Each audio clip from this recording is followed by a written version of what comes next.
Pour entrer un petit peu directement dans le vif du sujet, le but que je me suis donné pour la présentation d'aujourd'hui, il est assez simple et il va consister à donner en fait une introduction au concept d'intention collective tel qu'il a été élaboré par Wilfrid Sellars à la croisée des domaines de la métaéthique et de l'ontologie sociale.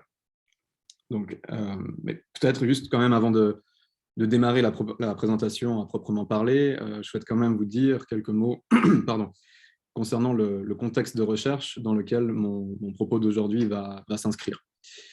Je rédige donc, comme l'a dit Raphaël, actuellement une thèse de doctorat à l'Université de Lausanne sous la direction de Michael Esfeld. C'est une thèse qui porte essentiellement sur l'œuvre de Wilfrid Sellars, et c'est une thèse dont le titre pour l'instant est Analogie, normes et processus, avec comme sous-titre le problème de l'ontologie de la normativité chez Wilfrid Sellars.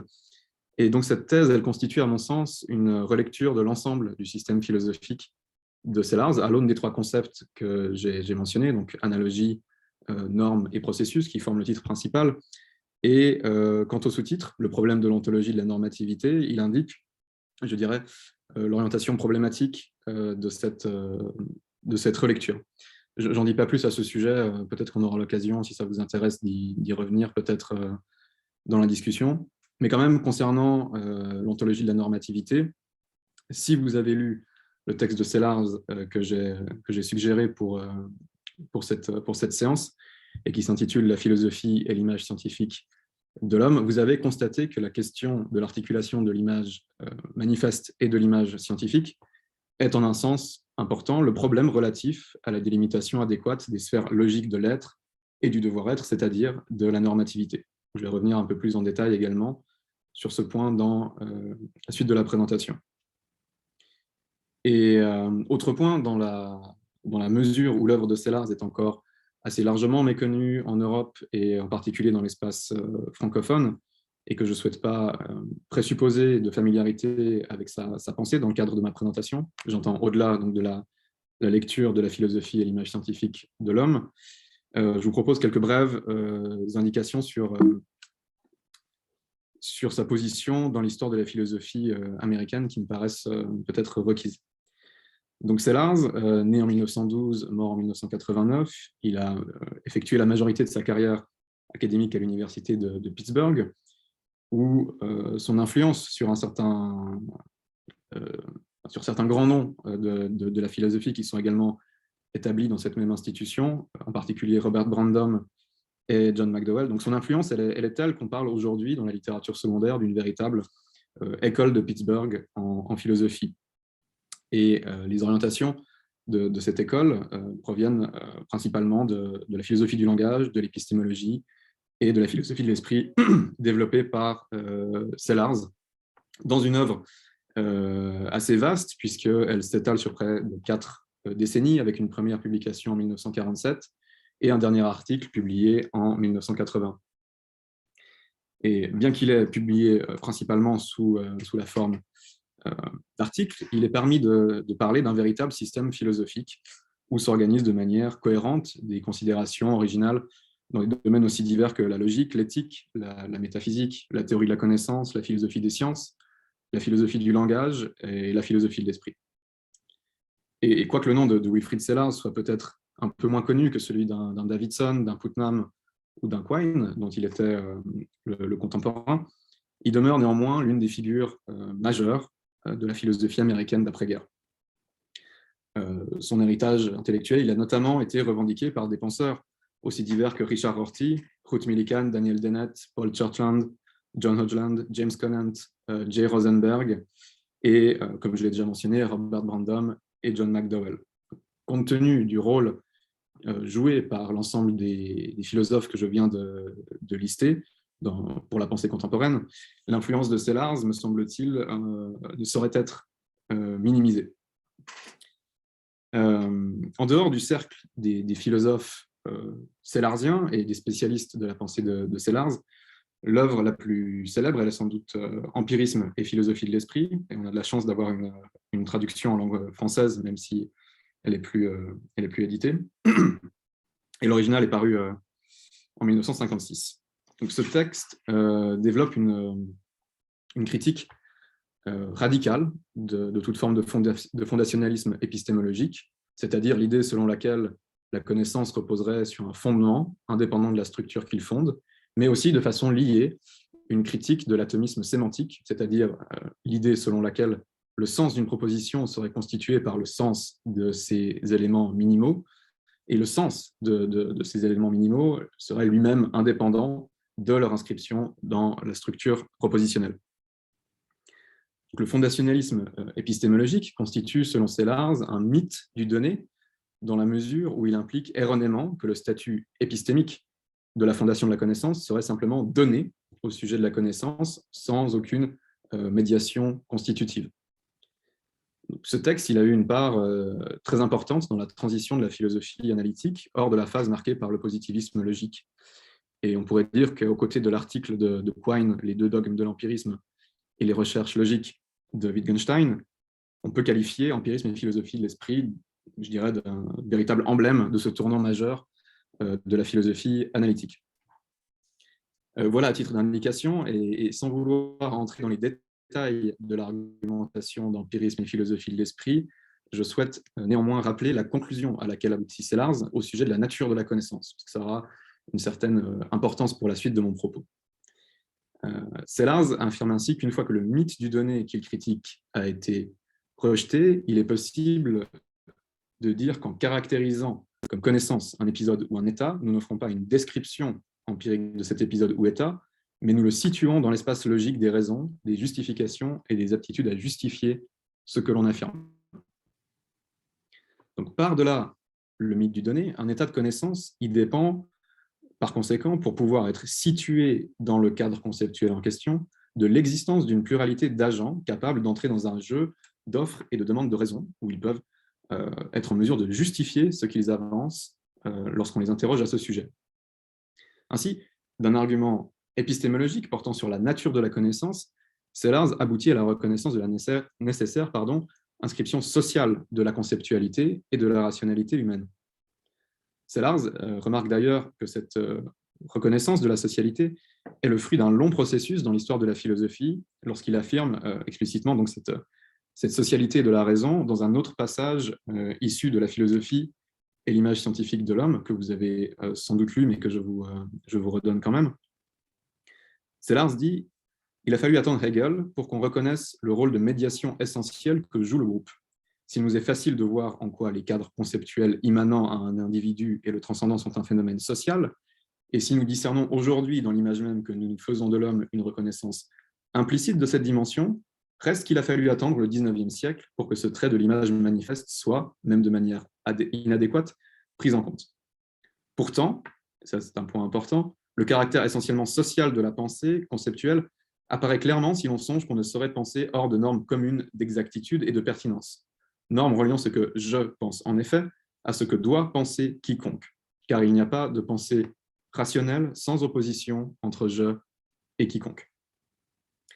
Et j'indique encore une fois au passage que cette ligne de pensée sera, après Sellars, largement suivie et développée à Pittsburgh par, comme je l'ai évoqué, John McDowell et Robert Brandom, qui ne cesseront d'insister dans leurs œuvres et de mettre en évidence les conditions sociales et linguistiques de la pensée conceptuelle. Donc, juste pour revenir un peu sur ma recherche, dans le cadre qui est le mien à l'heure actuelle, les premiers chapitres de ma thèse sont justement consacrés à l'interprétation des thèses et arguments qui sont principalement élaborés et exposés dans Empirisme et philosophie de l'esprit, d'une part, et dans la philosophie et l'image scientifique de l'homme que vous avez lu, d'autre part. L'interprétation que j'en fais cherche avant tout à dégager ce qui apparaît, selon moi, comme un argument transcendantal élaboré par Sellars et d'après lequel les conditions de possibilité de la connaissance impliquent des normes et que ces normes impliquent à leur tour un mode d'existence sociale pour le sujet de la connaissance. Donc, la normativité et la socialité apparaissent dans un ordre d'idées explicitement kantien chez Sellars comme une dimension essentielle de la raison théorique. Et quant à mon dernier chapitre de thèse, dont je débute actuellement à peine la rédaction, il porte pour sa part sur la philosophie pratique de Sellars. Et je tente en particulier de montrer comment les questions métaéthiques, qui sont au cœur de la réflexion de Sellars, sont directement liées à des arguments importants pour l'ontologie sociale. Et il s'agit là, en fait, paradoxalement, de deux aspects encore assez peu explorés au sein de la littérature secondaire dans les études sellarsiennes. Et je dis paradoxalement car on admet généralement que la question de la normativité, elle est justement au cœur des préoccupations de Sellars et que c'est une thématique qui apparaît de manière centrale, plus ou moins explicitement, dans la plupart de ses écrits. Or, c'est justement sur les plans de la métaéthique et de l'ontologie sociale, selon moi, que Sellars a développé certains des concepts les plus importants qui sont les siens pour aborder la thématique de la normativité qui m'occupe dans ma recherche.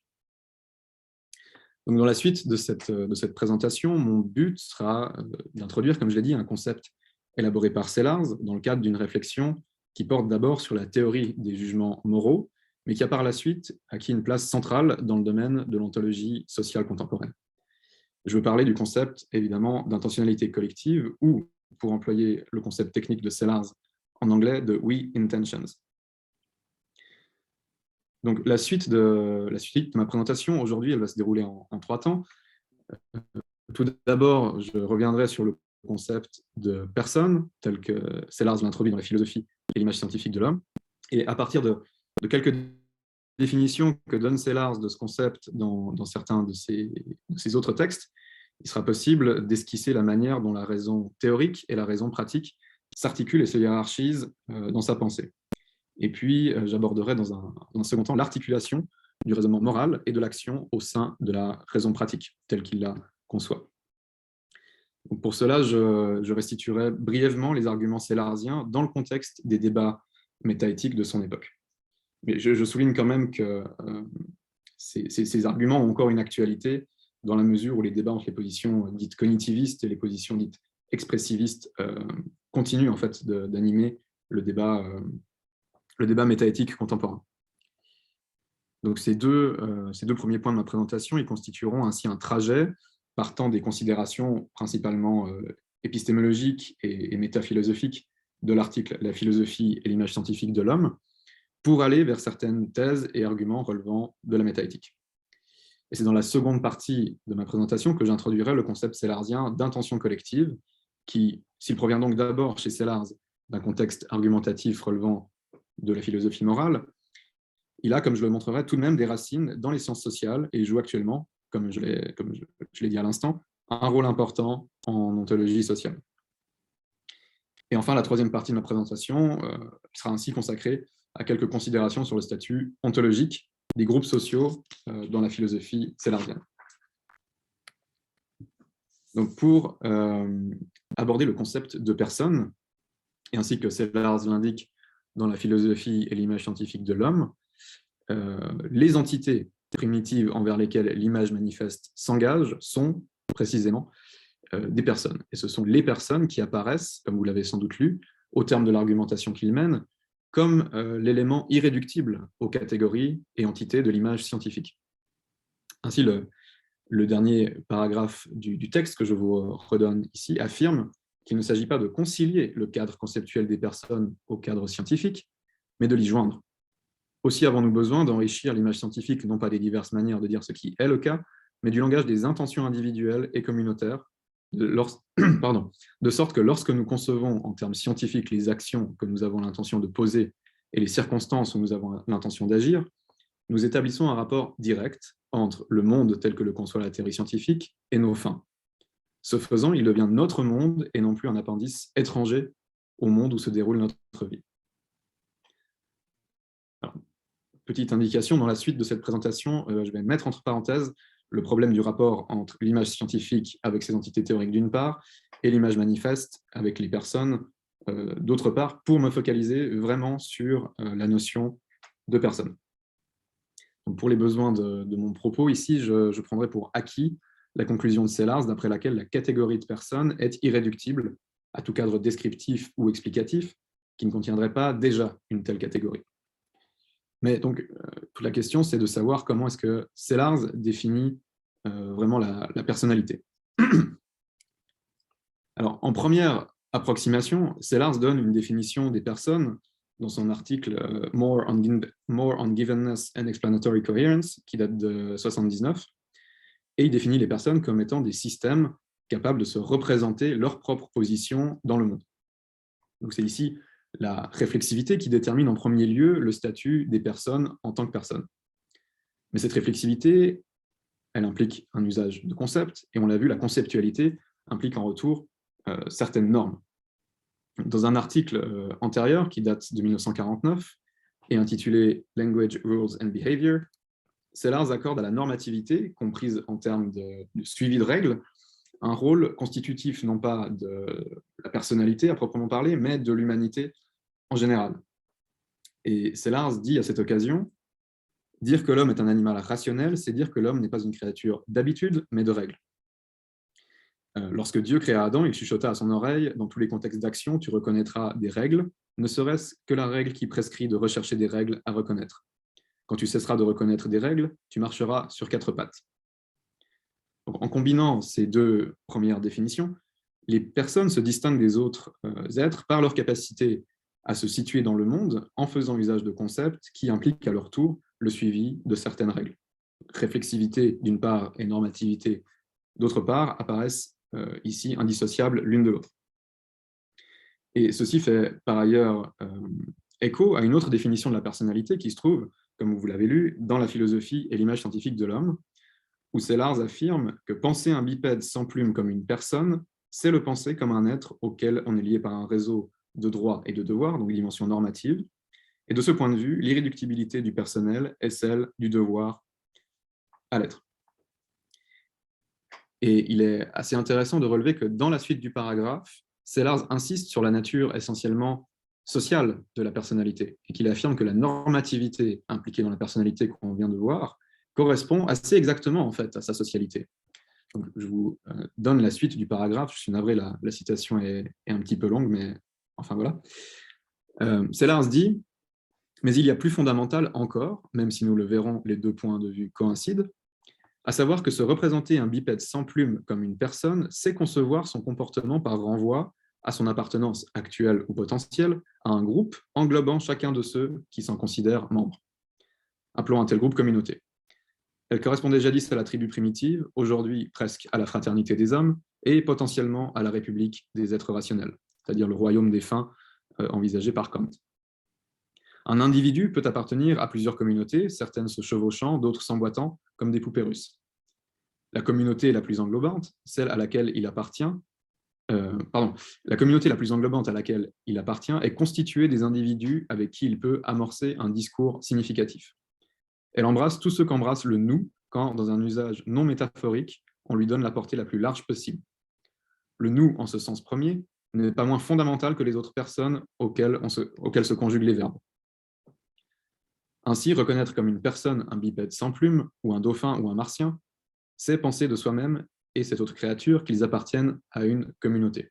Donc, vous comprenez qu'il n'y a pas de critères physiques, puisqu'ici, il considère un bipède sans plume, c'est-à-dire un être humain au sens biologique, un dauphin ou un martien. Et ce qui fait de ces êtres potentiellement des personnes, c'est absolument pas leur constitution physiologique, biologique ou physique, mais c'est le fait d'être inscrit dans un réseau social. Donc, le critère constitutif de la personnalité, il est ici l'appartenance à une communauté. Et il me semble assez aisé d'interpréter l'idée selon laquelle ce critère coïncide avec celui qui fait du suivi des règles l'élément déterminant pour la personnalité, si l'on garde à l'esprit le passage que j'ai déjà cité précédemment, d'après lequel les normes sont des normes reliant ce que je pense en effet à ce que doit penser quiconque, qui a un rapport entre l'individu et le nous.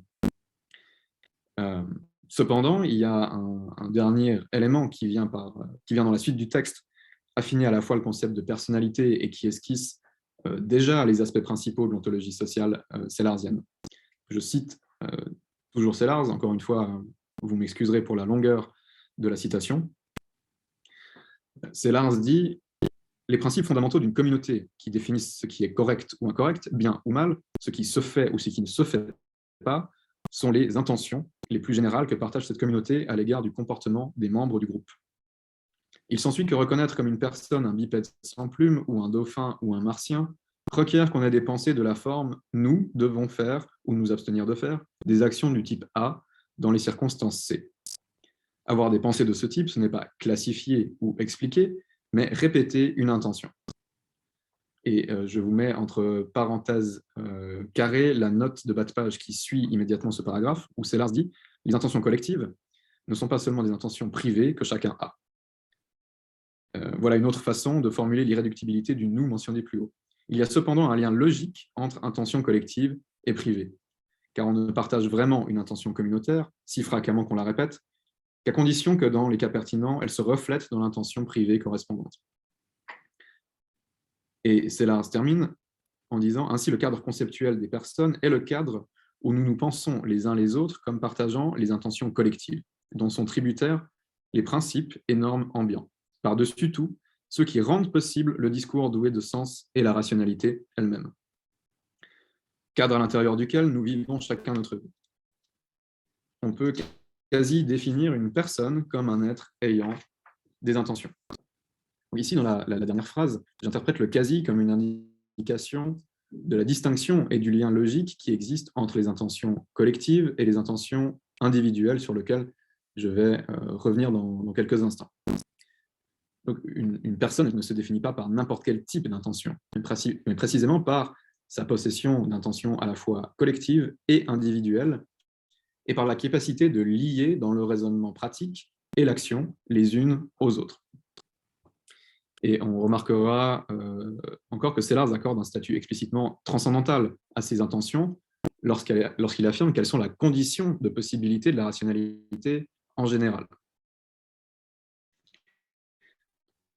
Pour résumer, on peut dégager 4 critères constitutifs de la personnalité qu'il est possible de hiérarchiser par ordre de dépendance logique. Et j'entends par là que chaque nouveau critère apparaît comme une condition de possibilité du critère précédent.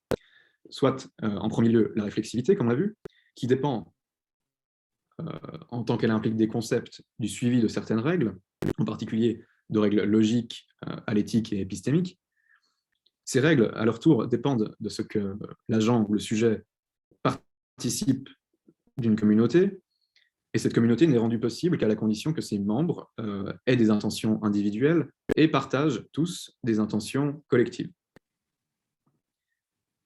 Mais à ce stade, il reste maintenant à élucider en quoi consistent plus précisément ces intentions individuelles et collectives, ainsi que la façon dont les unes sont liées aux autres.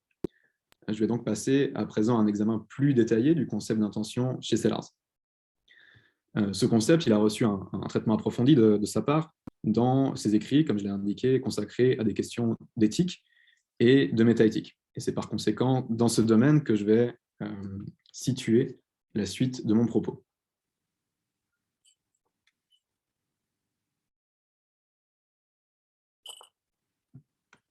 Dans le cadre de sa philosophie pratique, en particulier de sa philosophie de l'action, Sellars a pour habitude de formaliser de la manière suivante les épisodes de volition qui donnent lieu à des actions sous la forme à la première personne. Il s'agit de la première ligne sur le PowerPoint.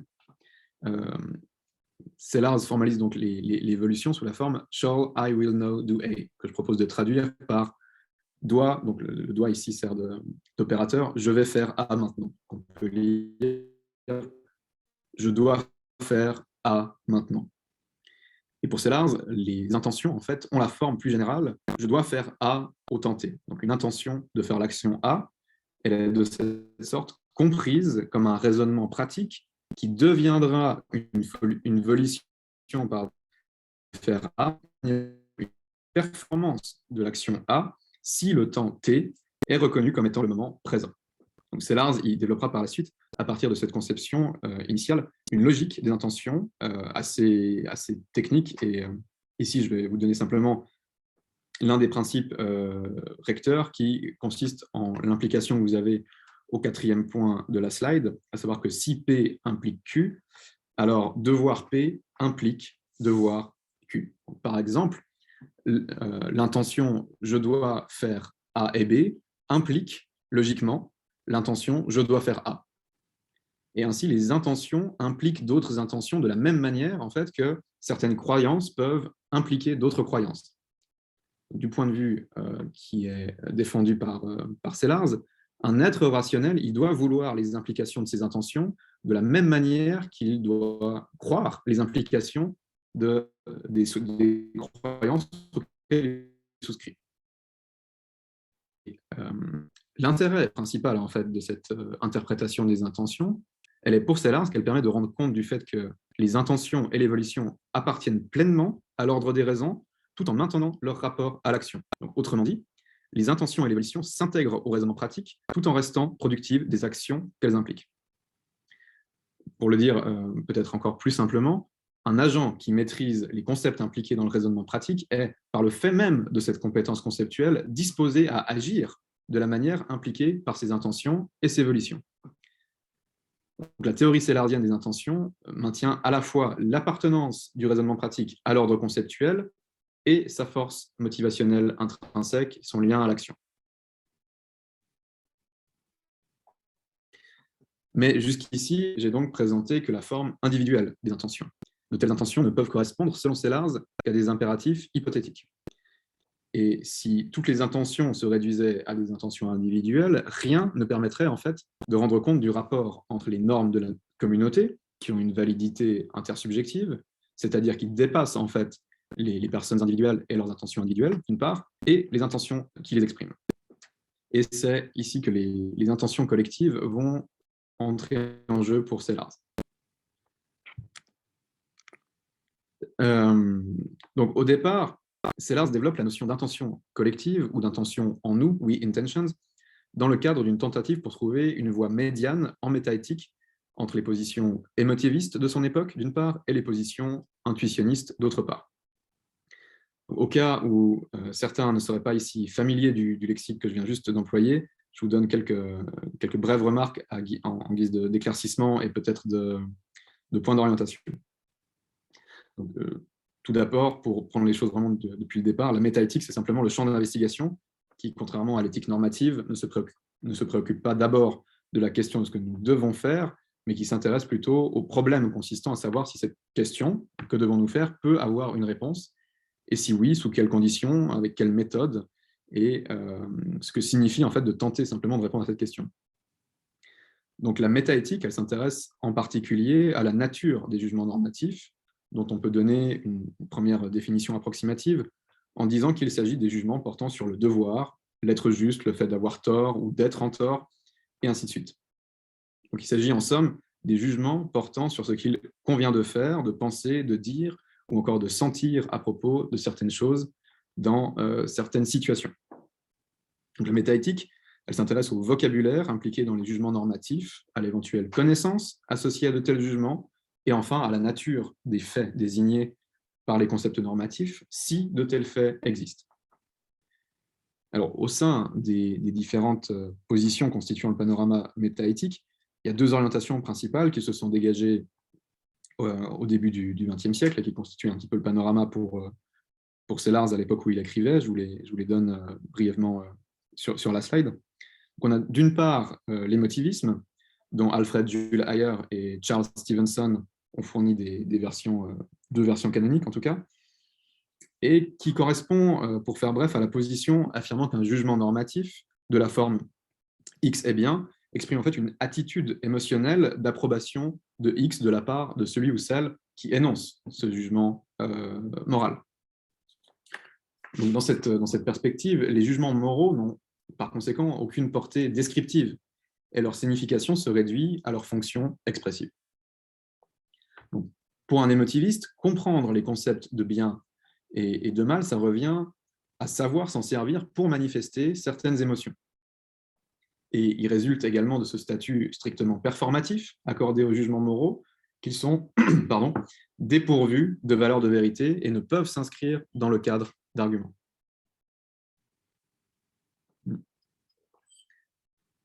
À l'opposé de l'émotivisme, l'intuitionnisme, tel qu'on le trouve paradigmatiquement exposé par J.E. Moore, l'intuitionnisme donc suppose que des propriétés morales ou des faits moraux existent réellement et indépendamment de la connaissance que nous en avons, mais que nous pouvons néanmoins les connaître directement, c'est-à-dire sans médiation, par intuition.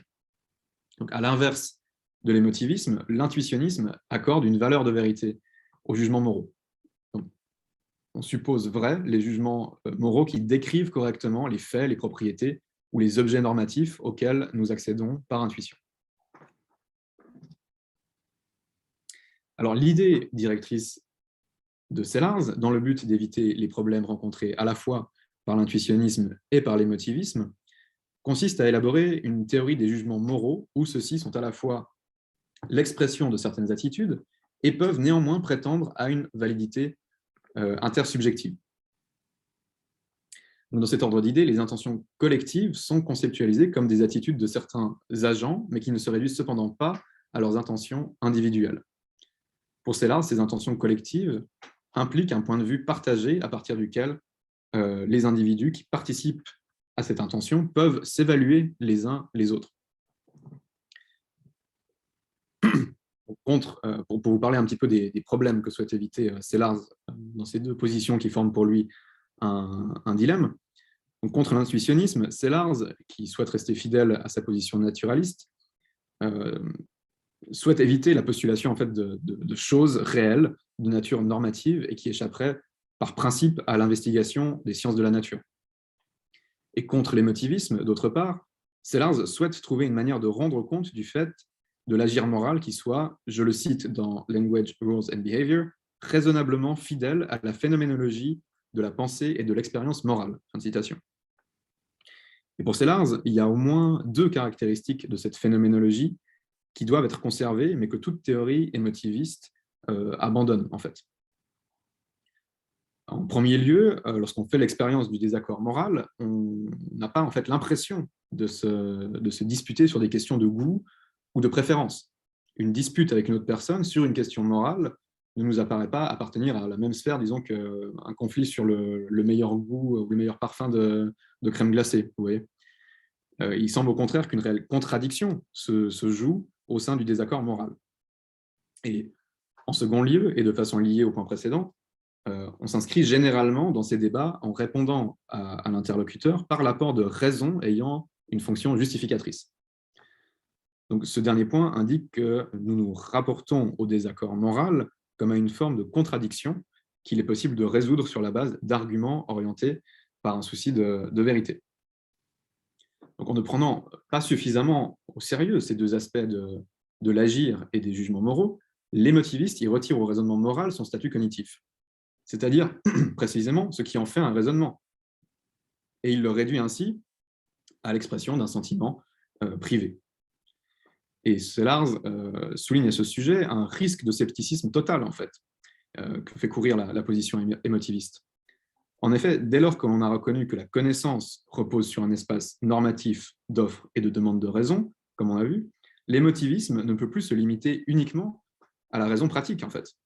Si les normes morales et éthiques doivent effectivement être comprises en termes d'expression d'émotions, rien n'empêche d'appliquer le même traitement sur le terrain de la raison théorique, aux normes à l'éthique, épistémique et logique dont dépendent les épisodes de connaissance. Autrement dit, si la dimension normative de la connaissance, dont on a vu que la reconnaissance est une conséquence directe de la critique du mythe du donné, signifie que les normes théoriques n'ont, à l'instar des normes pratiques, selon l'interprétation émotiviste, aucune validité, ni valeur de vérité, ni statut cognitif, alors l'émotivisme se condamne purement et simplement à adhérer à un scepticisme autoréfutant. Donc Sellars, il introduit, comme je l'ai dit, la notion d'intention collective pour maintenir les aspects positifs de l'émotivisme et de l'intuitionnisme, et qui souhaite, pour sa part, conserver en fait, sa propre théorie des jugements moraux. L'avantage que reconnaît Sellars à l'intuitionnisme, c'est celui, justement, de maintenir le statut cognitif des jugements moraux, autrement dit, de les inscrire dans l'espace des raisons où ils peuvent participer à des inférences et à des arguments et posséder ainsi une valeur de vérité. En ce qui concerne l'émotivisme, Sellars, lui, souscrirait en fait à la stratégie qui consiste à interpréter les jugements moraux en leur accordant une fonction expressive qui les lie directement à la sphère de l'agir. Mais là où Sellars estime que l'émotivisme se fourvoie, fait fausse route, c'est en estimant que les états qui sont exprimés dans les jugements moraux sont des émotions plutôt que des intentions. Et selon lui, ça change réellement la donne. Mais, comme je l'ai déjà dit, les intentions individuelles, elles ne peuvent s'inscrire que dans le cadre d'impératifs hypothétiques. La validité objective, ou plutôt intersubjective, des jugements moraux est réinterprétée par Sellars comme le produit de la nécessaire inscription sociale de l'agent, c'est-à-dire comme la reconnaissance de la part de l'agent de son statut de membre d'une communauté. Et dès lors que l'agent se reconnaît dans un nous, celui-ci peut devenir le sujet d'intention collective.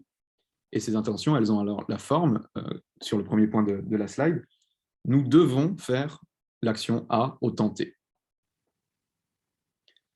Et selon Sellars, les groupes sociaux n'existent qu'à la condition que les membres qui les constituent aient en partage de telles intentions collectives.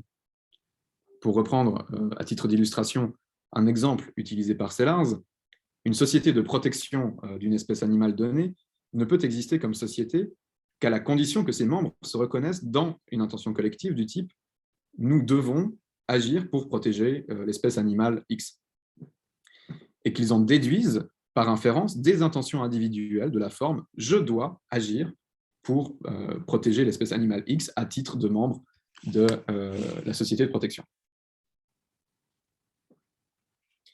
Et donc, au terme de cette inférence, on passe de l'intention collective à l'intention individuelle, on trouve l'action de l'individu qui découle directement par inférence de l'intention collective dans laquelle il se reconnaît. L'intention collective, elle a par conséquent une portée sur l'action de l'individu qui ne peut cependant, en tant qu'individu, déterminer le contenu de cette intention. Aucun des membres particuliers d'une société ne détermine à lui seul l'intention collective que tous les membres doivent avoir en partage, sauf à condition d'y être habilité justement par une intention collective de niveau supérieur qu'il n'aura pas lui-même déterminée. Donc, les intentions collectives, elles ont ainsi une validité indépendante des intentions individuelles, tout en ayant la capacité de les déterminer en partie. L'idée de Sellars est que les jugements moraux ont précisément cette forme, ce qui garantit à la fois leur connexion avec l'action des individus et la validité intersubjective des normes qui ne sont le fruit d'aucune volonté particulière. Je laisse cependant à ce stade en suspens la philosophie morale de Sellars, car ça nous mènerait peut-être un peu trop loin des quelques points d'ontologie sociale dont je souhaite à présent traiter. Donc, à partir de maintenant et jusqu'à la fin de cette présentation, je souhaite brièvement présenter deux sources d'influence sur l'ontologie sociale sellarsienne avant de donner de cette ontologie sociale sellarsienne une caractérisation un peu synthétique en guise de conclusion. Alors, comme le rappelle Deborah Tollefsen dans son article pour la Stanford Encyclopedia of Philosophy, qui est consacré à l'intention collective, le terme d'intention collective, il est relativement récent dans l'histoire de la philosophie, puisqu'il semble apparaître avec l'article de 1990 de John Searle intitulé « Collective Intentions and Actions ». Mais si le terme il est récent, l'idée, elle, n'est pas nouvelle, dans la mesure où on peut en trouver des précurseurs ou des équivalents dans des notions telles que la koinonia aristotélicienne, la volonté générale de Rousseau, ou les concepts d'esprit des peuples ou de nation dans l'idéalisme allemand et l'école historique allemande.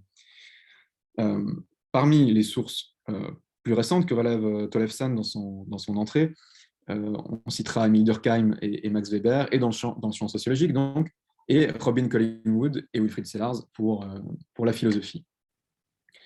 La conception de Durkheim en particulier, elle mérite qu'on s'y attarde un instant, car elle semble avoir eu une influence directe sur Sellars, en fait. Dans un article assez récent de 2015 intitulé Durkheim, Sellars and the Origin of Collective Intentionality, Peter Hollen et Stephen Turner remarquent qu'en 1926, la mère de Sellars avait effectué une traduction du livre du sociologue Célestin Bouglet, intitulé Leçons de sociologie sur l'évolution des valeurs, traduction qui a été publiée avec une longue introduction rédigée par le père de Wilfrid Sellars. Alors, le livre est intéressant en cela qu'il expose la théorie durkheimienne de la moralité et développe une théorie de l'origine des valeurs dans la vie sociale. Et dans la mesure où l'exemplaire personnel de Sellars qu'on a retrouvé dans sa bibliothèque est lourdement annoté et compte tenu des parallèles entre la théorie durkheimienne et la théorie sellardienne de l'intentionnalité collective, Hollen et Turner supposent sans risque, à mon avis, que cette théorie sociologique a eu une influence directe sur l'ontologie sociale de Wilfrid Sellars.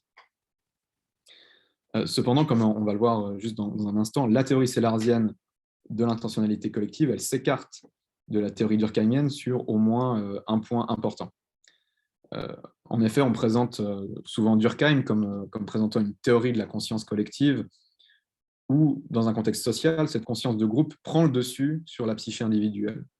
Et d'après Durkheim, le comportement des individus n'est pas le seul produit de leurs désirs, croyances ou intentions individuelles, mais est, de façon importante, en fait, le résultat d'influences provenant d'une conscience collective qui détermine les actions des individus et agit de cette manière-là à travers eux.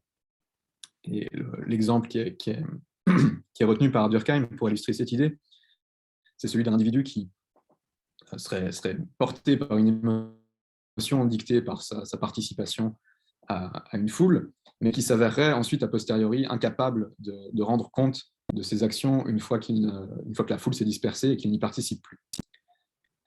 Bien, quoi qu'il en soit, en fait, de l'exactitude de cette interprétation relativement à la pensée de Durkheim, il est en tout cas clair que Sellars ne souscrit nullement à ce dernier aspect, en fait. En fait, dans sa théorie, les intentions collectives sont toujours des intentions produites et entretenues par des individus, bien que le sujet, au sens grammatical, de ces intentions soit un « nous » dans lequel l'individu se reconnaît à titre de membre, et qui ne peut pas être analysé conceptuellement en termes de « je ». Donc le « nous » des intentions collectives sellardiennes, bien qu'il puisse avoir une effectivité sui generis, au sens où les actions performées à partir des intentions collectives diffèrent des actions performées à partir des intentions individuelles, ce « nous », donc, ne possède aucune intentionnalité ni agentivité intrinsèque. J'insiste sur ce point. En somme, seules les personnes sont dotées d'intentionnalité et d'agentivité au sens strict. Et la différence entre les intentions individuelles et les intentions collectives est avant tout une distinction, je dirais, formelle. Et sur ce dernier point, Tollefsen, toujours dans son entrée pour la Stanford, remarque qu'il est possible de faire remonter la conception sellardienne des intentions collectives à une autre source d'influence, à savoir la conception de la société élaborée par Robin Collingwood dans un livre de 1942 intitulé « The New Leviathan ». Alors, à ma connaissance, Sellars ne cite pas directement Collingwood dans le cadre de ses écrits où il développe sa théorie des intentions collectives, mais cependant, c'est avéré que Sellars était lecteur de Collingwood, et j'ai lu quelques papiers où il le cite, même si ce n'étaient pas des papiers directement liés à la question des intentions collectives. Et donc, compte tenu des similarités que relève Tollefsen entre les approches de Collingwood et de Sellars, l'hypothèse d'une influence du premier sur le second me paraît relativement probante, même si Tollefsen, elle, n'indique pas comment est-ce qu'elle établit ce lien. Mais elle cite notamment un passage du New Leviathan de Collingwood, où il définit la société, je cite, comme la participation de certaines personnes à une conscience pratique et sociale, s'exprimant verbalement dans des formules comme « nous allons faire cette promenade » ou « nous allons manœuvrer ce navire ». Excusez-moi. Donc c'est une définition dans laquelle on retrouve l'intuition selon laquelle ce sont des intentions partagées et formulées en termes de « nous » qui définissent et assurent la cohésion du groupe social. Donc, comme Sellars, après lui, cela dit, Collingwood suppose également que ces intentions n'appartiennent pas littéralement à une conscience supra-individuelle. La conscience pratique et sociale qu'il invoque, ici, elle est pour lui une forme de manière de parler, et seuls les individus, comme chez Sellars, possèdent réellement des intentions collectives formulées en termes de nous. Donc, voilà, je voulais vous indiquer en fait ces deux sources d'influence vraisemblables sur Sellars aussi, pour garder à l'esprit que le concept d'intentionnalité collective qui a été repris par la suite dans l'ontologie sociale de gens comme Raimo Tuomela, qui provient de Sellars, a en tout cas un rapport de filiation avéré avec des théories sociologiques et philosophiques antérieures. Bien. Maintenant, en guise de conclusion et d'ouverture pour la discussion qui va suivre, je propose de résumer très brièvement la position de Sellars du point de vue de l'ontologie sociale, et telle qu'elle est déterminée par son concept d'intention collective. Alors, tout d'abord, on a vu que les intentions collectives servent une double fonction. D'une part, elles assurent la validité intersubjective des normes qui orientent la pensée et l'action des personnes, et d'autre part, elles rendent possible l'existence du groupe. Le groupe social ne peut exister comme groupe social qu'à la condition que l'agir de ses membres soit coordonné par les intentions collectives que tous ont en partage. En second lieu, les groupes sociaux ne possèdent pas d'intentionnalité et d'agentivité au sens intrinsèque, ils n'ont donc qu'en un sens extrinsèque. Ce sont les personnes individuelles dotées d'intentionnalité et d'agentivité au sens propre qui confèrent au groupe social son statut intentionnel et agentiel. Et en troisième lieu, il faut relever une double relation de dépendance entre les personnes et le groupe social. Les personnes dépendent, en un sens que je dirais logique, du groupe, au sens où c'est leur reconnaissance dans un nous, un sujet collectif qui les dépasse, qui va leur permettre d'avoir en partage avec d'autres membres du groupe les intentions collectives qui vont ensuite déterminer les normes dont elles dépendent pour avoir le statut de personne, dont on a vu qu'il s'agissait d'un statut essentiellement normatif.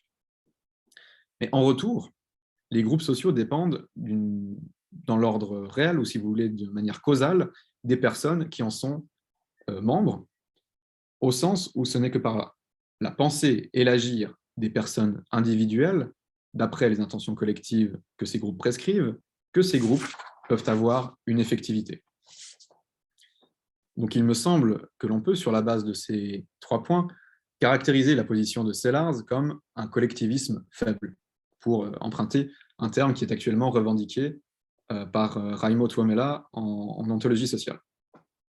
Donc, en somme, cette position soutient que seules les personnes pensent et agissent au sens propre, mais qu'elles ne peuvent le faire qu'à la condition de se reconnaître dans un nous constituant le sujet collectif des intentions qu'elles doivent avoir en partage pour être des agents rationnels, c'est-à-dire des personnes. Pour ma part, j'ai terminé. Je vous remercie de votre attention.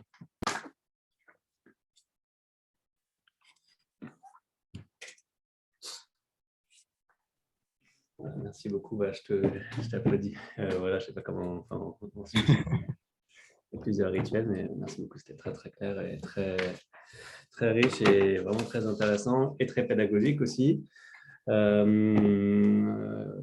Alors, peut-être que d'abord, on peut te poser des questions de clarification. Donc, je pense qu'on a le droit de ne pas connaître Sellars, on a le droit aussi de ne pas avoir forcément lu le texte que tu nous as donné, même si c'est vrai que c'était recommandé. Donc, voilà, il ne faut pas que ça bloque les questions. Donc, si peut-être qu'on peut commencer par éventuellement des questions de clarification sur des… et peut-être mes étudiants en premier lieu, si vous avez des questions. Et puis… si vous avez des points que vous souhaiteriez que Guillaume réexplique ou essayez peut-être de vous reformuler ce qu'il a dit dans votre esprit et puis pour voir si vraiment vous avez s'il y a des points que vous souhaiteriez clarifier. Océane, peut-être que vous pouvez juste répondre pour d'abord me dire si vous avez des questions ou pas, ou si dans la classe il y a des questions, et puis ensuite… Moi, j'aurais juste une question. Oui, bah, quels seraient les exemples d'intentions collectives voilà, qui forgeraient, je ne sais pas, une communauté ou… Parce que j'ai un peu du mal à voir à partir de quand est-ce qu'on peut vraiment parler d'intention collective. Et aussi, j'avais une autre question. Vous avez dit à un moment donné que les intentions collectives venaient pas d'intentions, qu'il ne fallait pas partir des intentions individuelles pour formuler des intentions collectives. C'est bien ça? Mais si, alors je vais essayer de le formuler, si pour formuler des normes, si la normativité elle part de la réflexivité, qui elle repose sur une représentation du monde, il faut bien partir à un moment donné d'une représentation d'un individu, non? Enfin, je vois mal en quoi des intentions collectives pourraient être formulées sans des personnes qui les incarnent au début. Merci beaucoup. Ouais. Alors, pour prendre les choses, merci beaucoup pour la question, pour les deux questions, pour prendre les choses dans l'ordre. Peut-être je peux redonner l'exemple qui est utilisé par Sellars et vous me direz peut-être s'il y a encore des points qui demeurent obscurs. Sellars se donne comme modèle en général pour illustrer les intentions collectives des exemples de sociétés du type club sportif ou club d'intérêt, club de bridge, ce que vous voulez, vraiment des petites communautés où la finalité du groupe est somme toute assez simple et facile à mettre en évidence. Donc, par exemple, une société qui a pour but de préserver, l'exemple que j'ai donné tout à l'heure, une espèce animale d'oiseau, elle n'existe au fond qu'en tant que ses membres agissent d'une certaine manière. Et la manière dont doivent agir ces membres pour constituer une société, c'est d'une manière qui est la conséquence de l'intention collective déterminée en gros par le télos du groupe. Donc ici, l'intention collective qui détermine la nature de la société, c'est nous devons agir de telle sorte à préserver l'espèce d'oiseau X. Et à partir du moment où les membres de cette société se reconnaissent dans ce nous, ils peuvent déduire de cette intention collective de niveau supérieur, par inférence, des intentions individuelles. Donc, si je me reconnais dans le nous de l'espèce de la société de préservation de l'espèce animale X, alors je peux en déduire que je dois agir en conformité avec cette intention collective. Par exemple, je peux déduire de « nous devons agir pour préserver cette espèce », je dois agir pour préserver cette espèce. Et si je formule cette intention individuelle déduite de l'intention collective, alors à terme, j'agirai effectivement de la sorte. Mais évidemment, pour des sociétés beaucoup plus complexes, ça devient plus difficile de déterminer concrètement quelles sont les intentions collectives qui les façonnent. Est-ce que j'ai au moins partiellement répondu à votre première question? Sinon, je précise. Votre micro est coupé. Oui, si, ça y répond. Okay. Alors, et puis la deuxième question est effectivement peut-être un peu plus problématique.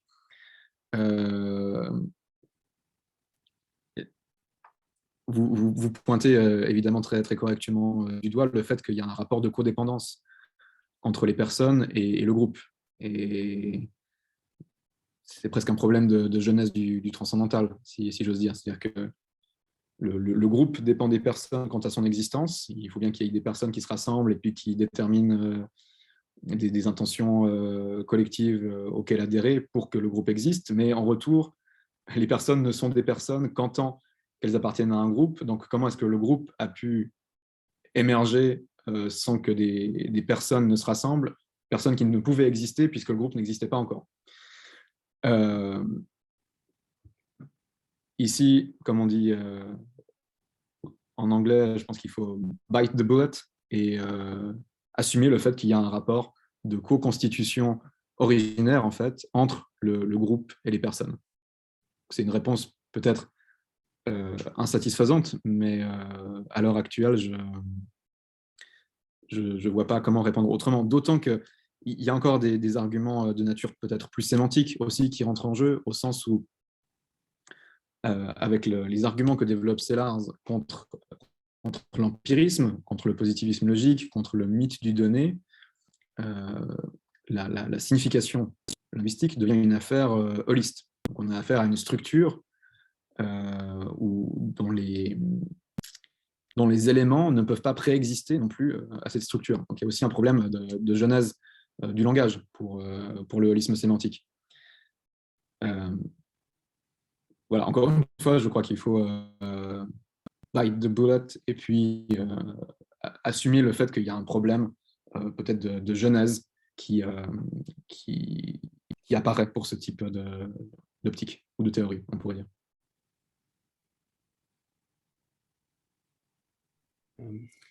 Merci beaucoup. J'avais une follow-up, une question sur la base de celle qu'avait posée Mathilde. Alors que dans ta réponse, tu expliques que selon Sellars, les intentions individuelles naissent des intentions collectives sur la base d'un principe catégorique, enfin, quasiment d'un impératif catégorique, c'est-à-dire puisque nous devons, alors je dois. Et d'un autre côté, tu as expliqué que l'intentionnalité collective était une condition de possibilité de la normativité. Mais du coup, dans ce par quoi tu as terminé, c'est la normativité qui est condition de l'instanciation par un individu de l'intention collective, alors que dans le premier modèle, c'était l'inverse. C'est-à-dire que c'était la règle qui était, c'était l'intentionnalité collective qui était condition de la règle. Et donc, je voulais savoir comment, enfin, si Sellars proposait une manière de mettre ça en ordre. Oui, très, très, très bonne remarque. Je pense ici qu'il faut peut-être, pour revenir, attendez. Voilà. Alors, c'est vrai qu'ici, le suivi des règles, donc des normes, apparaît en seconde position, et qu'ensuite on remonte jusqu'aux intentions individuelles et collectives. Mais peut-être que cet enchaînement, il a c'est encore une fois une forme d'argument transcendantal, il a une certaine validité, mais il est aussi peut-être un peu abstrait par rapport aux intentions réelles ou aux idées de Sellars, au sens où, en définitive, peut-être qu'il s'agirait même d'identifier les intentions collectives et les normes, que ce seraient deux facettes en fait, de la même pratique. Se reconnaître dans des intentions collectives, se les attribuer, c'est directement se donner des normes. Oui, ce serait, en fait, il y aurait le logique d'un côté, et puis d'un côté, le chronologique. C'est-à-dire que... Ouais. D'accord, merci. Est-ce qu'il y a d'autres questions de clarification? C'est vrai que c'est un auteur très difficile à lire, hein, Sellars, c'est vraiment très utile ton exposé. Peut-être parmi tes collègues, je ne sais pas s'il y a des questions. Alors oui, j'ai une question plutôt naïve. Quand tu as mentionné la notion un peu de codépendance, de co-constitution, j'avoue que d'un coup, ça m'a un peu perturbée. Et je me demandais jusqu'à quel point, quand on parle de normativité, tu vois, tu dois te donner des règles, mais finalement, est-ce qu'il n'y a pas différentes natures de la normativité? Toutes les normes ne se valent pas, toutes les normes ne sont pas autant participatives que... Est-ce que les normes sémantiques nécessaires à la conceptualisation de sa personne sont les mêmes normes que peut-être, alors tu connais un peu mes positions, mais des normes peut-être plus intuitives, animalières, j'utilise des mauvais termes, mais j'imagine que dans un sens, des espèces de normes non conceptualisées. Je ne sais même pas si ça fait sens, en fait. Mais voilà, en gros, ma question générale, c'est de demander est-ce qu'il y a différentes normes et jusqu'à quel point, pour un peu régler ce problème de codépendance, on ne peut pas peut-être mettre la priorité sur un aspect ou un autre. Bon, alors, chez Sellars, en général, il s'intéresse vraiment assez peu à la hiérarchie des normes, des valeurs. Il n'y a pas toute cette tétanisation d'un système des valeurs ou d'un système axiologique, comme on peut en trouver par exemple chez les néo-kantiens comme Rickert. Sellars s'intéresse au fond de manière très très générale à l'écart qu'il y a simplement entre l'être et le devoir-être. Et le devoir-être englobe l'ensemble des normes, de la normativité, et indépendamment ensuite de la structure qu'on peut éventuellement découvrir ou élaborer à l'intérieur de ce secteur. Et il me semble que du point de vue du problème génétique de l'espace des raisons ou de la co-constitution entre les personnes et le groupe, en fait, quelle que soit le type de structure ou la structure qu'on va trouver à l'intérieur du domaine de la normativité, ça ne résout rien au sens où ce domaine-là aura toujours le même écart incommensurable avec l'être. Donc, le problème, au fond, pour le problème génétique, c'est justement qu'il n'y a pas moyen de combler le domaine causal, le domaine ontique, avec le domaine normatif, logique, déontique. Et que c'est dans cet écart-là que se situe un peu la tension de la Constitution et de la Genèse. Donc j'aurais tendance à répondre par la négative à ta question, parce que quel que soit le type de norme qu'on considère, en tant que c'est une norme, elle se distingue de ce qui est. Ok, je comprends mieux. Merci beaucoup. Avec plaisir.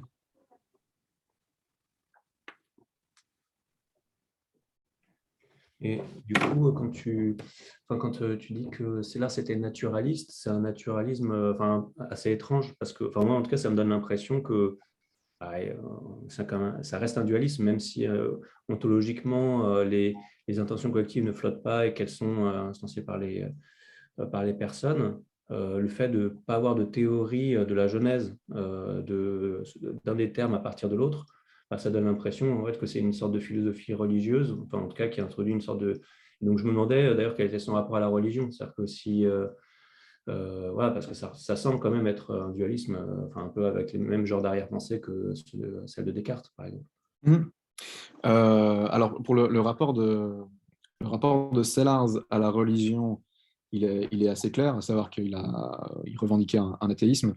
C'est quelque chose qui est notamment avéré avec les témoignages qu'on peut trouver, qui ont été écrits par sa dernière épouse au moment de son décès, qui, elle était religieuse, justement, et puis il y avait un peu cet écart qui les séparait. Donc voilà pour l'anecdote biographique, mais en tout cas, je ne pense pas qu'on puisse supposer de motivation religieuse dans le projet de Sellars. D'ailleurs, il ne parle jamais de théologie, à aucun moment, ni de philosophie de la religion. C'est vraiment un sujet qui est absolument absent dans sa pensée. Et par contre, là, je te rejoins sur le fait que son naturalisme est un peu... il est dans une position un peu difficile, on va dire. La manière, il me semble, de poser les choses le plus simplement pour Sellars, c'est de dire on est naturaliste parce qu'on admet que ce qu'on entend par décrire le monde de manière objective, c'est faire des sciences de la nature. Et donc, quand on décrit les choses objectivement, évidemment, on obtient des descriptions et des explications de nature scientifique. Mais notre langage nous autorise à faire autre chose que d'écrire et expliquer. On peut par exemple prescrire, évaluer, formuler des intentions, etc., etc. Mais quand on fait ça, justement, on n'est pas en train de décrire.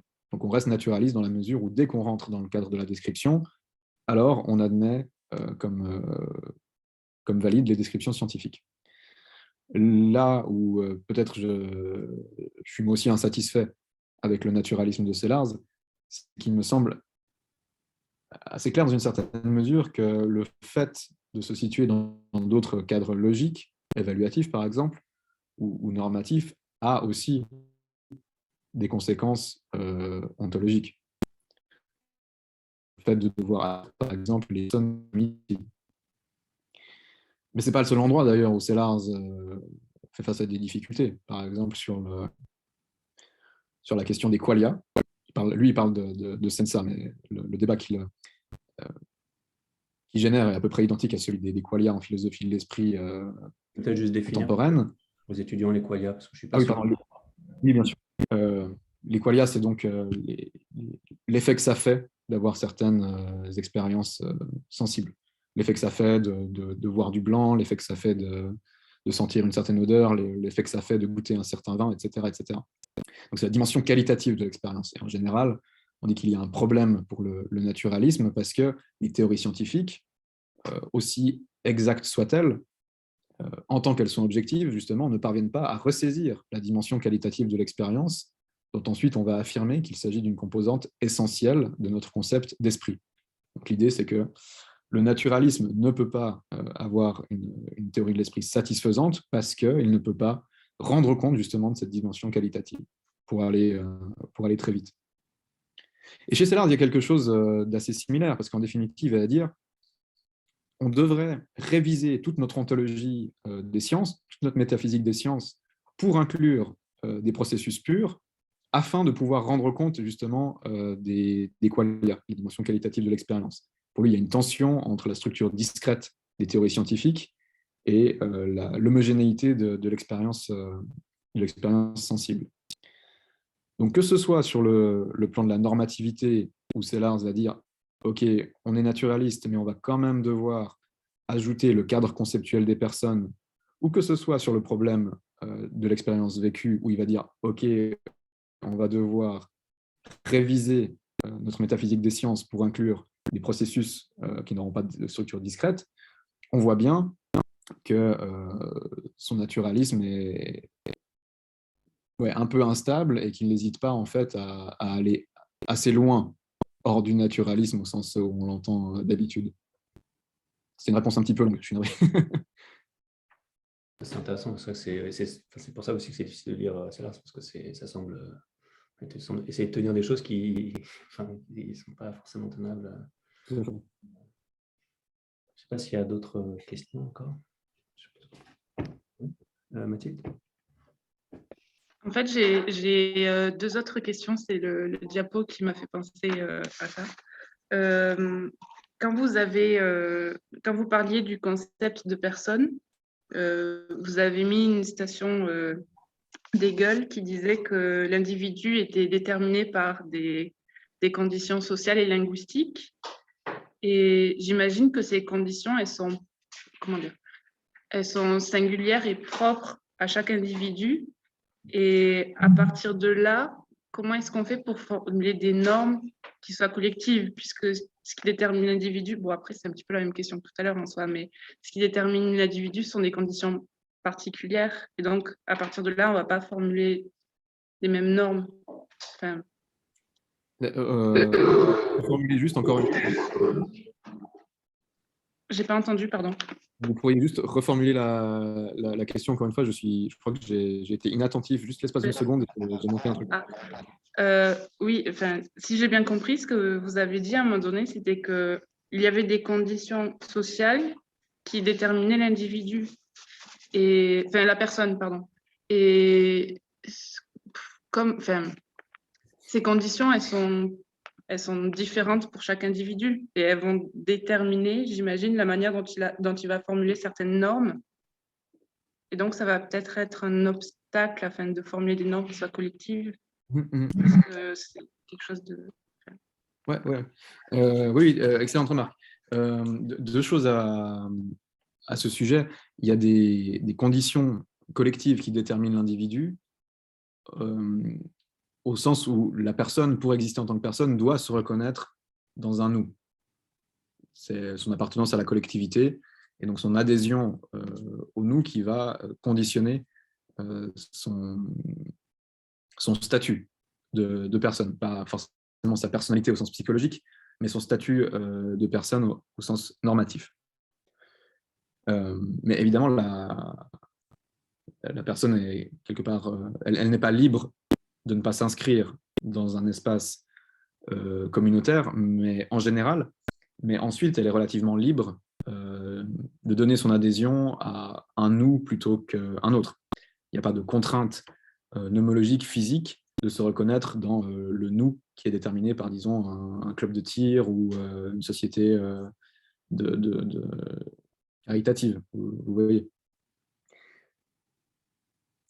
Mais c'est clair que pour Sellars, en tant qu'on est une personne, on fait usage de concepts, et donc on devrait de toute façon être obligé, pour autant qu'on continue à être rationnel, d'adhérer au nous qui est formé par la communauté de tous les êtres rationnels, qu'il appelle, qui fait correspondre un peu au royaume des fins de Kant. Mais évidemment, Sellars, qui est lucide, il sait bien que c'est pas une communauté qui est actualisée, contrairement à un club de tir ou un club de football ou ce que vous voulez.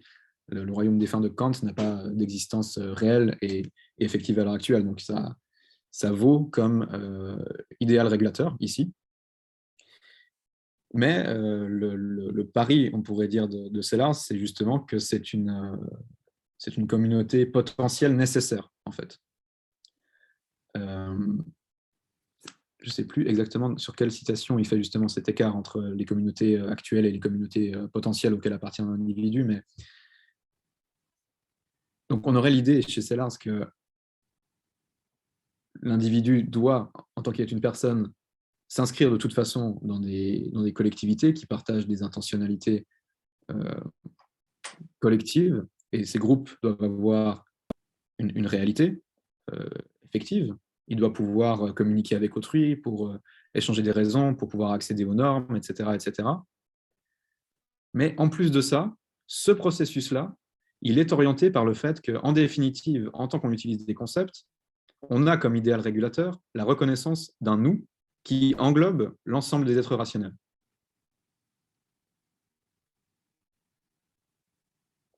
Guillaume, est-ce que tu peux... Oui. Désolée, ça a juste coupé cette phrase qui était la phrase importante. Est-ce que tu peux juste la répéter?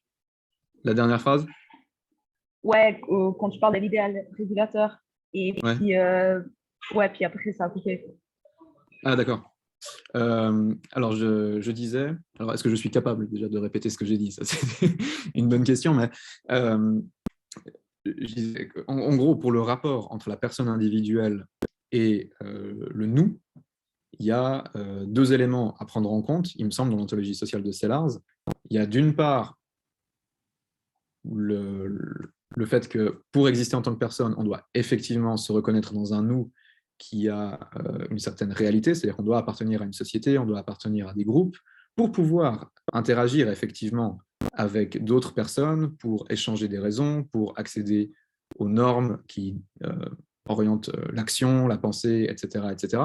Donc ça doit, ces groupes-là dans lesquels on se reconnaît, ces nous doivent avoir une existence effective. Mais en plus de ça, en tant que nous faisons usage de concepts, nous le faisons en étant orientés, en principe, pour Sellars, par la communauté potentielle, et qui sert d'idéal régulateur, du royaume des fins de Kant. Je ne sais plus quel est le nom exactement que donne Sellars à cela. Il parle de, oui, voilà, la République des êtres rationnels. Évidemment, la République des êtres rationnels, le royaume des fins de Kant, n'a pas d'existence réelle, effective à l'heure actuelle. Mais en tant que nous sommes des personnes rationnelles qui utilisons des concepts, nous devrions quand même nous reconnaître dans ce nous et nous devrions nous donner l'intention collective qui correspond à ce nous, c'est-à-dire l'impératif catégorique, comme idéal régulateur. Okay, on pourrait dire qu'il y a un versant d'ontologie sociale au sens strict qu'il faut prendre en compte pour le rapport entre l'individu et le collectif, et il y a un versant qui relève plutôt de la philosophie morale, mais qui est également important pour comprendre comment est-ce que ça fonctionne.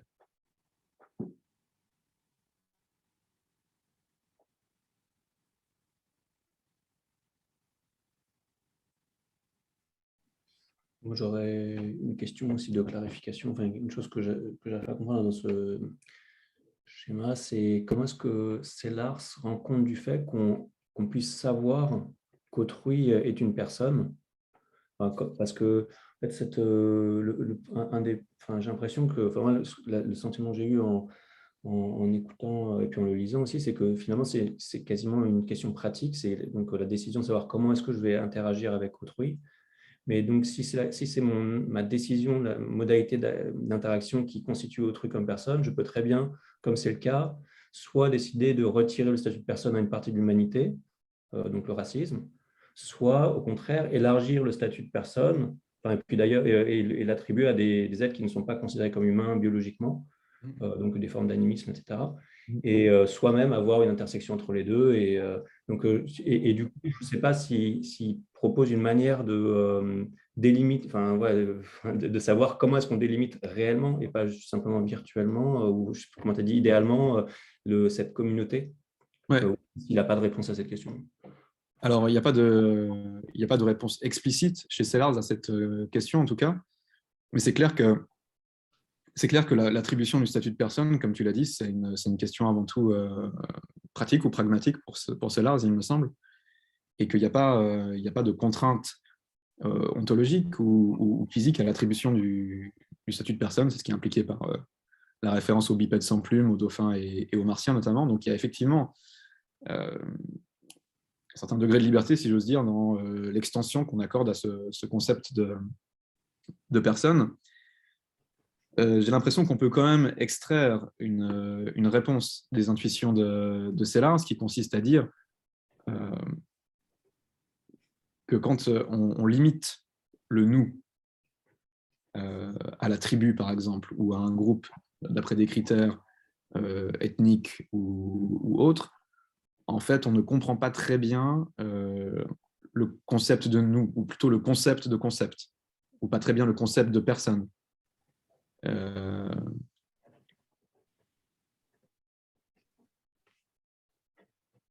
Une fois, comme il le dit dans cette citation, le simple fait d'utiliser des concepts devrait nous faire reconnaître que nous appartenons à un nous qui englobe tous les êtres rationnels, c'est-à-dire tous les êtres qui peuvent, avec succès, rentrer dans des offres et des demandes de raison avec nous, comme des personnes, ce qui implique un certain rapport éthique.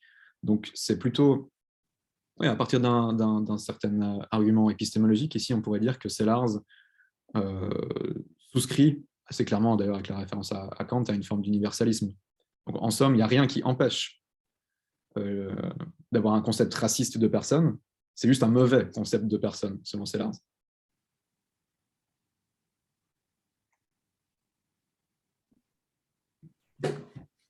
En fait, j'ai pas très bien compris pourquoi c'était un mauvais concept de personne. Mauvais au sens épistémique du terme, pas moral. Parce qu'il rejette hors de la personnalité des êtres auxquels on devrait accorder ce statut, puisque justement, rien ne nous empêche de rentrer dans des interactions rationnelles avec eux. C'est-à-dire qu'ils possèdent un langage, on peut interagir avec eux de manière rationnelle, prédire leurs actions, offrir et demander des raisons, etc., etc. Et comme c'est cela qui est constitutif du concept de personne, le leur retirer pour des considérations, c'est mal, en fait, la personne. Je ne sais pas si c'est justement faire un mauvais usage inférentiel. Excuse-moi, je t'ai très mal entendu. Moi aussi, je ne sais pas si justement, mais c'était vraiment là, tout d'un coup, justement, tu es devenu un peu martien et tu t'es mis à parler d'une langue étrange faite de numérique. Et donc, je n'ai vraiment pas réussi à comprendre ce que tu voulais dire à ce que tu as dit. Ouais, je disais que c'est un mauvais concept de personne, parce que dans la mesure où ce qui est constitutif de la personnalité, c'est l'interaction sociale d'offres et de demandes de raison, l'agir rationnel en communauté, etc., etc. Si on retire ou si on rejette hors de la personnalité des êtres avec lesquels on peut parfaitement avoir ce type d'interaction, en fait, on est en train de mal comprendre et de mal appliquer le concept de personne. Si on dit, ces gens-là de l'autre côté de la rivière, je peux leur parler, je peux leur offrir des raisons, je peux rentrer dans des rapports de justification avec eux, je peux prédire leur agir sur la base de considérations rationnelles, mais ce ne sont pas des personnes, en fait, je ne comprends pas le concept de personne. Donc, c'est une mauvaise saisie, si on veut, du profil inférentiel du concept. C'est une mauvaise application du concept, tout simplement. On fait rentrer des considérations à l'intérieur du concept qui n'ont pas lieu d'être. Le critère ethnique, par exemple, ou le critère d'habiter de l'autre côté de la rivière, ne rentre pas en ligne de compte quand il s'agit de définir ce que c'est qu'une personne. C'est intéressant. Merci.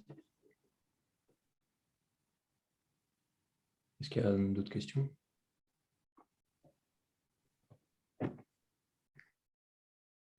Est-ce que je peux vous poser une dernière question et après, promis, je vous laisse tranquille? Ah non, mais je réponds à toutes les questions. C'est avec grand plaisir.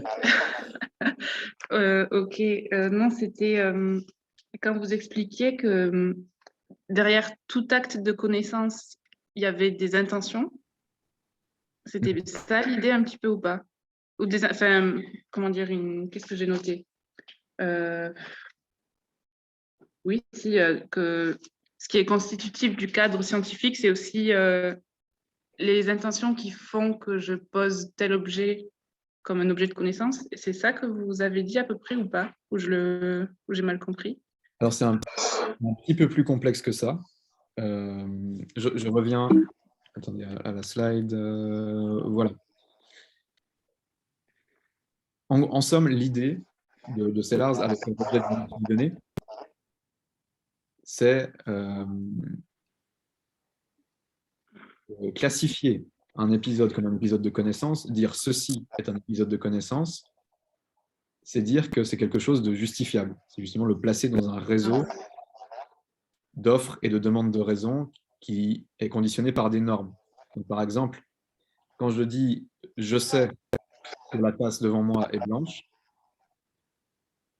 en fait, je peux justifier cette connaissance. Vous m'entendez bien? J'ai l'impression qu'il y a de l'écho. Oui, oui, oui. Okay, ça. Oui, oui, je vous entends. Je peux, ce qui fait que je sais effectivement qu'il y a une tasse blanche devant moi, c'est que je peux rendre compte et justifier cette connaissance en faisant référence à certaines normes épistémiques. Par exemple, je peux dire, je sais que je ne dois pas juger de la couleur des objets lorsque j'ai pris du LSD ou que sais-je. Or, comme je n'en ai pas pris, je suis dans des conditions normales d'observation et je peux fournir des comptes rendus, etc., etc. Mais justement, là, je suis en train de justifier les choses sur la base de certaines normes. Et c'est qu'en faisant référence à certaines normes que je peux justifier des épisodes de connaissance. Que ce soit des comptes rendus d'observation ordinaires ou que ce soit des théories scientifiques extrêmement élaborées. C'est ça qui est constitutif de la connaissance pour Sellars. Donc, la connaissance implique des normes. Ces normes doivent avoir une validité qui ne dépend pas simplement de moi. Je ne peux pas inventer pour moi-même des règles. Je dois reconnaître une validité à ces règles qui dépassent simplement mes intentions individuelles. Et c'est là que la suite de la présentation entre en ligne de compte, c'est que l'argument de Sellars consiste à dire ces normes dépendent d'une inscription sociale, de la participation à une communauté, donc de l'existence d'un collectif. Vous me suivez jusqu'ici? Et les connaissances impliquent des normes, impliquent l'existence d'un groupe, et ce groupe n'existe qu'à partir du moment où tous ses membres ont en partage des intentions collectives. Donc c'est en ce sens-là que la connaissance implique des intentions collectives. Non, en fait, je vous demandais ça parce que ma question, c'était, enfin, j'avais pas bien compris finalement, mais ce que je me demandais, c'était est-ce que il propose quelque chose afin de prendre conscience des biais qu'on pouvait avoir à appartenir à un certain groupe et comment dire, si le fait d'appartenir à un certain groupe, ça va façonner ma manière de comprendre quelque chose, de poser un objet de connaissance, ça va forcément inclure certains biais. Est-ce qu'il propose quelque chose afin de déceler ces biais-là ou pas? Alors non, il n'y a pas de proposition directement chez Sellars, mais chez lui, par contre, il y a l'idée très claire et affirmée que la connaissance, c'est de toute façon une entreprise qui se corrige en permanence. En fait, c'est ça qui en fait quelque chose de rationnel. C'est qu'on est en fait toujours en train de corriger nos connaissances, mais aussi les normes qui orientent la recherche, etc., etc. Donc, il y a aussi une forme, si vous voulez, de garantie dans l'épistémologie sellarsienne qu'on peut toujours trouver de meilleurs critères à la recherche. On peut toujours trouver de meilleures normes pour investiguer, que ce soit la nature ou autre. Donc on peut toujours en fait corriger les biais épistémiques qui nous orientent mal à l'origine. Il n'y a pas de solution à votre question chez Sellars, mais il y a quand même l'idée que c'est pas un problème insurmontable, le fait qu'à un certain moment, il y ait des biais épistémiques, puisque justement, la connaissance, c'est quelque chose qui se corrige.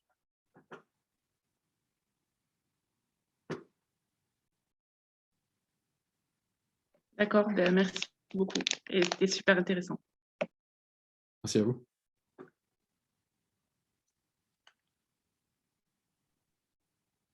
qu'il y a d'autres questions? Moi, j'avais peut-être une petite question, mais de complément un peu, puisque je ne connais pas du tout Sellars. Déjà, ma question, c'était sur le statut en fait, de Hegel, c'est-à-dire que tu as montré une citation, si je ne me trompe pas, qui parle de Hegel, où Sellars dit que Hegel est le premier à avoir compris l'importance de la relation ou de la médiation, je pense. C'est de la médiation. De la médiation. Et je voulais savoir si chez Sellars, il y a une critique de Hegel, parce que je ne sais plus exactement avec qui tu discutais en début de séance là tout à l'heure, c'était peut-être avec le professeur qui nous invite, sur la manière dont Sellars aurait pu peut-être chercher à dépasser aussi cette antinomie entre le particulier et la communauté, les intentions personnelles et collectives. Et il me semble que quand même l'axiome fondamental de Hegel, à tort sûrement, ça a été de vouloir le dépasser, puisque le sujet se fera substance, la substance se fera sujet, etc. Alors est-ce que Sellars prend Hegel comme un intermédiaire particulier qu'il faut critiquer, etc. Ou est-ce que simplement c'est un peu une remarque en passant, mais il n'entend absolument pas revenir sur ces choses? Alors là, il s'agit, comme tu dis, d'une remarque en passant, à mon avis, et Hegel apparaît très très peu en fait dans l'œuvre de Sellars. Je pense qu'il n'y a pas plus de 5 occurrences en tout, et c'est toujours des remarques extrêmement laconiques de ce type en fait. Par exemple, dans Empirisme et philosophie de l'esprit, il y a un seul endroit. Non, il y a 2 endroits où Hegel est nommé. Une fois où Sellars l'accuse de lui-même avoir succombé au mythe du donné, sans préciser en quel sens ce serait le cas. Et un autre moment pour dire qu'un adversaire à son argumentation pourrait le traiter d'hégélien, mais ce serait une erreur, en gros. Donc, il cherche vraiment en fait, à se distancier de la Et alors, du coup, tu me donnes la possibilité d'une seconde question. Pourquoi ce serait une erreur, celui qui l'accuserait d'hégélien, même si moi, je vois à peu près, mais est-ce qu'il précise pourquoi? Pourquoi il veut à tout prix se distinguer? Bon, je pense qu'il y a une espèce d'allergie au système totalisant, au fait que le sujet devienne substance, enfin, toutes les choses que tu as évoquées. Et Sellars se revendique en permanence de Kant. Donc il y a vraiment la volonté d'un retour à Kant, d'une réactualisation de Kant, et à certains moments, par exemple dans sa seule monographie publiée de son vivant, Science and Metaphysics, qui constitue justement une réappropriation de la philosophie kantienne, il dit dès le départ qu'il va aussi s'agir d'éviter, en corrigeant légèrement Kant, la voie qui mène directement à l'idéalisme allemand, et en particulier à Hegel. D'accord. Donc, il y a aussi la volonté de rester en fait sur Kant et de le corriger pour éviter la ligne qui va jusqu'à Hegel. Et en admettant le concept de médiation. Sociale, oui. Sociale, ouais. D'accord. Très bien, merci beaucoup. Mais comme on l'a vu, une médiation sociale qui ne va jamais produire un sujet surplombant. Oui. Pour l'individu qui a le sujet, mais qui peut utiliser le nous à titre de sujet grammatical dans ses inférences pratiques. Ouais. Merci. Je trouve ça drôle, cette idée de vouloir éviter le fil qui conduit à Hegel. Et ça conduit à dire que Sellars a historiquement échoué, puisqu'il a été le fil qui a réintroduit Hegel en philosophie analytique, puisqu'il a conduit à Brandom. Donc, je ne sais pas dans quelle mesure est-ce que le fait qu'il ait accouché de Brandom remet en question son propre projet. C'est-à-dire que chez lui aussi, comme chez Kant, il y aurait quelque chose à corriger, parce qu'il faudrait réécrire Sellars pour éviter Brandom. Ouais, c'est vrai que c'est pas mal. Ouais, non, c'est vrai qu'il y a une claire ironie du sort de ce point de vue-là. Mais est-ce que, si je peux me permettre, parce que moi je suis parfaitement ignorant après tous ces débats, mais tout à l'heure, dans une réponse à la camarade qui est à Toulouse, tu as bien distingué entre la réalité du nous. Alors, tu as pris l'exemple d'un club de tir, je ne sais pas pourquoi cet exemple, ou un club de foot, et une sorte de nous comme idéal régulateur dans l'ordre de la pensée, finalement, ou dans l'ordre psychologique ou transcendantal. Je ne sais plus qu'est-ce que tu as utilisé comme terme. Mais est-ce qu'il n'y aurait pas une tentation ici de chercher justement à réunir les deux, tu vois, à faire entrer, je sais pas, la réalité du nous, de la véritable communauté à l'intérieur même du sujet transcendantal. Moi, ça me fait beaucoup penser, en fait, quand tu en parles, à Plotin, qui dit que le sujet de la conscience, le sujet réfléchissant, donc la personne, en fait, est un nous. Plotin dit c'est un emeis, c'est nous en grec. Donc, ouais, c'est intéressant parce que tu distingues bien les deux, mais c'est vrai qu'on serait, enfin moi en tout cas personnellement, j'aurais une tentation comme ça à chercher à réduire les deux ensemble. Et bon, là, dans la citation que je donne sur cette slide, on voit bien que pour Sellars, il y a quand même l'idée d'un à peine sous-entendu d'un développement historique qui part de la tribu primitive. On serait aujourd'hui à une espèce de version intermédiaire où il parle de la fraternité des hommes, une forme d'humanisme un peu conscient de lui-même, mais qui serait, comme il le dit, potentiellement des prémices à la République des êtres rationnels, le royaume défunt. Donc évidemment, aussi qu'à partir du moment où le sujet et l'agent réalisent qu'en tant qu'être rationnel qui utilise des concepts, il appartient à un nous déterminé par l'impératif catégorique, alors s'il est vraiment rationnel, il doit réaliser justement l'intention collective de niveau supérieur qui correspond au royaume défunt. Donc oui, évidemment que pour Sellars, le fait même d'utiliser des concepts, si on comprend vraiment ce que ça signifie, est une invitation à réaliser le royaume défunt kantien. Ouais. Ah ouais. Merci beaucoup. Merci à toi.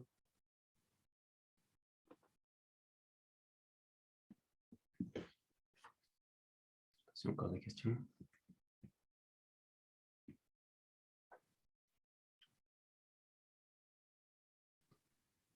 S'il n'y a plus de questions, on peut, je pense, applaudir par tous les moyens qui sont à notre disposition, numérique, physique.